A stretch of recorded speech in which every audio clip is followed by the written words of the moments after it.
저도 교사로 재직할 때 우리가 속칭 말하는 수머리가 좋은 아이들을 자주 보게 되었는데요. 이 아이들의 공통점이 유아 시기와 이 초등 저학년 시기에 모든 학부모님들의 교육 고민 해결사 김쌤입니다. 유초등 시기에 아이가 수학을 못하거나 어려워할 경우 우리 애는 문과인가 보다, 우리 애는 수머리가 없는 것 같다, 수학 잘하는 애는 따로 있나 보다 라고 생각하시기 쉽습니다. 학창시절에 수학에 대해 안 좋은 기억이 있으신 학부모님들의 경우는 더 그런 생각을 강하게 하실 수 있는데요. 자녀의 수머리에 회의적이신 학부모님들에게 희소식을 전해드리도록 하겠습니다. 특히 학창시절 수포자이셨거나 수포자는 아니었지만 수학이 그다지 즐겁지 않았던 학부모님들은 오늘 이 영상 꼭 시청하시기 바랍니다. 오늘은 수학을 잘하고 못하는 것이 태어나면서부터 결정되는 것인지, 교육을 통해 결정되는 것인지, 수머리라는 것은 정말 있는 것인지에 대해서 말씀 나눠보도록 하겠습니다. 수학은 우리 아이들의 인지 발달을 돕는 정교한 도구이기 때문에 유초등 시절부터 필수 교과로서 꾸준히 교육되어 왔고, 대학의 학업 능력을 측정하기 위한 수능에서도 수학적 능력은 그 비중이 매우 높습니다.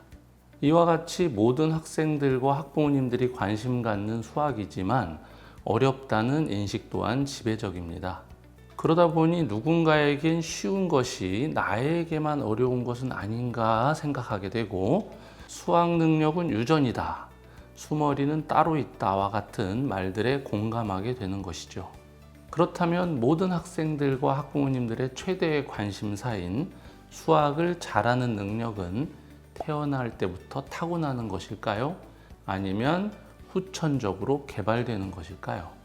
fMRI 등 뇌의 부위별 활성화 정도를 측정할 수 있는 뇌 스캔 기술들이 대거 발전하면서 뇌에 대한 다양한 연구 결과들이 나오게 되었는데요. 태어나면서 수학을 잘하는 유전자를 타고나는 아이들이 있다는 그런 연구 결과가 있는 반면에 수감각을 담당한 특정 뇌의 영역을 훈련시키고 발달시키면 학습 능력을 높일 수 있다는 연구들도 있습니다. 이와 같이 많은 연구자들은 수학적 능력이 유전자와 환경의 복잡한 상호작용에 의해 형성된다 라고 이야기합니다. 즉, 둘 다라는 것인데요. 그렇다면 유전적인 역할과 후천적인 역할의 그 비중은 어느 정도일까요? 결론부터 말씀드리면 후천적인 역할의 비중이 훨씬 더 큽니다. 우리 아이들의 인지 능력은 어느 정도 부모님의 영향을 받습니다. 하지만 유전적 요인과 환경적 요인의 조합이 아이들의 인지 능력에 더 큰 영향을 미친다는 연구 결과들이 많습니다. 특히 수학적 개념을 이해하고 활용하는 수학적 능력은 우리 아이들이 유초등 시기에 어떤 경험을 하는지에 지대한 영향을 받습니다. 연구 결과에 따르면 수학을 잘하는 데 미치는 그런 유전적 영향은 최대 20% 정도라고 합니다. 예상하신 것보다 많이 미미하지요. 게다가 이것도 후천적으로 적절한 교육 지원을 받지 못한다면 발전할 수 없다고 합니다. 그렇기 때문에 수학을 잘할 수 있는 조건을 갖고 태어나는 아이들이 있는 것도 사실이지만, 그렇다고 아무런 노력 없이 무조건 수학을 잘하는 그런 아이는 없다고 생각하셔야 합니다. 그렇다면 우수한 수학적 유전자보다 더 중요한 후천적 수학 교육은 어떻게 시켜야 할까요? 제가 이전 영상에서도 여러 번 강조했었는데요. 유아 초등 시기에는 수감각과 도형감각을 기를 수 있는 그런 경험을 많이 해야 합니다. 사람과 동물은 많다, 적다를 판단할 수 있는 능력을 본능적으로 가지고 태어나는데, 이게 수감각입니다. 이 수감각은 학업을 시작한 후 수학을 잘하고 못하는지를 예측하기도 하고 우수한 수학 성취의 이유이기도 합니다. 따라서 생애 초기부터 발달하는 그런 수감각 표상의 정확도가 높으면 높을수록 학령기 이후에 숫자에 기반한 수학적 인지 발달이 높아질 수 있습니다. 최근에 많은 연구들도 유아 초등 시기의 그 수감각 훈련이 수학 성취도의 향상과 수학 관련 뇌 기능의 향상을 가져온다고 말합니다. 특별히 인간의 뇌는 높은 수준의 가소성을 갖고 있습니다. 신경 가소성이라고도 하는 이 뇌의 가소성은 일생 동안 새로운 신경 연결망을 형성함으로써 스스로 재구성하고 변화하는 그런 뇌 능력을 말합니다. 우리가 평생 배운다라고 말하는데 그 이유도 이 뇌의 가소성 때문인데요. 이러한 가소성이 유아 초등 시기의 최고조에 이르기 때문에 이 시기의 경험이 중요한 것입니다. 따라서 수학적으로 우수한 유전자를 물려받는 것보다 유아 초등 시기에 적절한 수학 경험을 통해서 수학적 감각을 기르고 수학적으로 사고하는 능력을 개발하도록 해야 합니다. 그렇기 때문에 유아 초등 시기에는 수학적 경험을 많이 시키는 것이 필요하다고 할 수 있습니다.